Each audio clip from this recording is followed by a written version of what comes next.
What's going on, you guys? Today I figured I would film a video on just my office setup. I know that some of you guys have commented asking about, the type of equipment and things that I use and what kind of my whole setup looks like. So I figured I would take a quick video here to review all that. I am going through the process of setting up one of our first podcasts for you guys. So that's been taken up, getting that scheduled and whatnot has taken up more of my time. But this is something I figured I could film pretty quick, and I know you guys have wanted to see it. So just to give you guys an idea of what at least an at-home setup can look like, along with price tags and things like that for things that I've personally bought.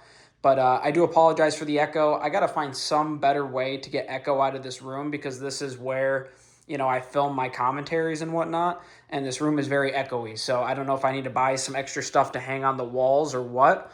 But I'll try to do something to get rid of as much echo as possible. But just getting started, quick overview. I have a personal setup, as you can see by the Xbox. That's obviously not going to be provided by work. And I have a work setup. Most of the equipment over here was provided by work. So the middle Asus monitor is a 28-inch 4K 60 monitor. That was mine that I bought. My work provided the HP laptop that's running like Windows 11. These two smaller, like 21-inch monitors, they're only like 1080p. My work provided those, and my work provided also, I had a second little small Dell personal workstation. So my work provided all that, but essentially this is kind of like where I do my work. I separate work from personal. So when I'm sitting over here, I'm in work mode. That's what I'm doing while I'm on the night shift and crap. When I'm over here, I'm on free time mode. This chair is the most recent thing I bought. Actually, it's a GT player chair. You can see this on Amazon. It's one of the most commonly bought gaming chairs on Amazon. That's where I got it from. I probably paid like $120 or something around there for it. And it's been pretty nice, and it actually has a piece underneath that comes out so you can like rest your feet and recline back, actually. I almost never use it, but it is very comfortable, and I do like it. So that chair I paid probably $120 for. That monitor I probably paid, I don't know, $250 to $300 for 4K 60. That was probably like, I don't know, 4 or 5 years ago. So back then they costed more. In the corner, just nightstand with a stack of books that I always procrastinate to read. I must be dyslexic or something. I have no idea. Again, most of that's work stuff, so I obviously didn't pay for the laptop or the workstation or anything, just the monitor on that side.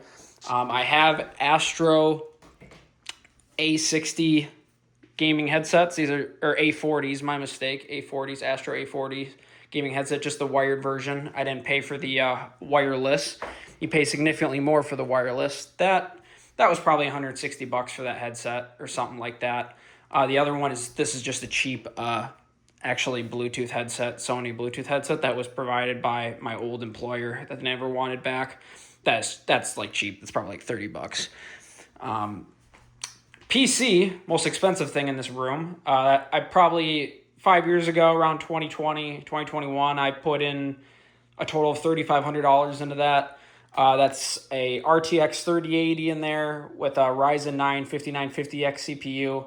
And then I did liquid cooling, everything RGB in there. So in total, that computer is probably $3,500. 32 gigabytes of RAM, 1,000-watt power supply, whole 9 yards. I kind of theoretically try to do the whole future-proof thing, where you try to put a lot of money into a PC to quote-unquote future-proof yourself. Unfortunately, that just never works. You can't future-proof yourself. The amount of speed that hardware upgrades by every year is actually kind of absurd. So if you're ever thinking about, do I go best budget at the time, or do I try and like future-proof so I don't have to upgrade as long, or I can take a longer period of time before upgrading anything? I personally always recommend going with the budget, whatever you can get for best bang for the buck at the time, because the way hardware comes out, man, future-proofing is just not really a thing. Now, that might change with the RAM shortage and everything. So if you guys are not aware, there's a massive RAM shortage and whatnot occurring right now in the PC market. And so companies that produce RAM aren't making as much for like relative consumers like you and me, just, regular old Joe Smo customers. They're selling it more for enterprise and AI development and things like that. So maybe you'll see things become more viable in terms of holding on longer because of shortages. But best practice wise, obviously, I always recommend getting best bang for the buck at the time. I do have a Logitech matching keyboard and mouse. Those together were probably like $120. Two monitors, not the same monitor. There's an MSI and an Asus. I like them both. I like the MSI better. This Asus is 4K, 60 frames per second. This MSI is 1440p up to 120 frames per second. Personally, I do like the higher FPS on this better. Also, the MSI, it just has like a sharper picture. I can't really describe it. I like the picture on the MSI better. Although Asus is still really good. If you're wondering which brand to get, I mean, you can't go wrong with either one. So I like them both. They are also adjustable, so they both can be raised. They also both can go vertical. So if I wanted a vertical one, I could. I don't really see a point in that, but that is an option with both of those. I'll have to see maybe in the future getting a matching MSI or something like that. Bluetooth Yeti microphone with a pop filter. I've had this one for a while, a long time. This probably cost me $100 or something like that. So that's a nice microphone, still effective today. It's kind of always like the go-to microphone for commentators and whatnot on YouTube. So I ended up getting that, and so that was pretty good.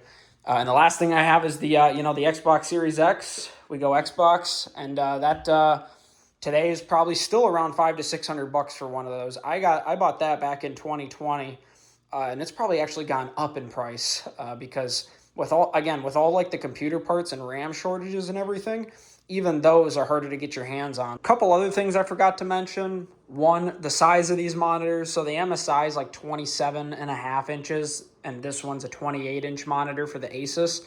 So relatively close in size, about the same size as that monitor. So I always feel like 27 to 28 is what I like in a monitor for a good size. And then the other thing I did forget to mention is I got matching 7 Warrior desks.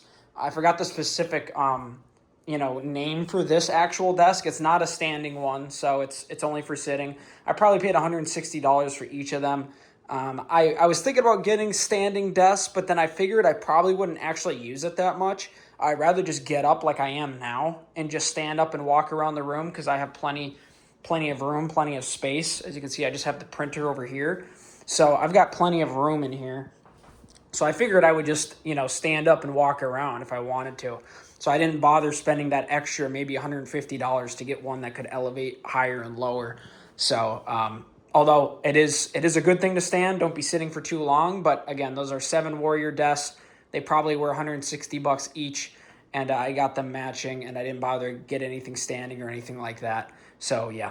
But anyways, I just want to make this quick video. Let me know what you guys think. Again, personal, work, 5 monitors total. It does seem like a lot. It definitely, when other people come in here, it's like a freaking spaceship, and I totally get it. I look like the biggest freaking nerd you ever seen.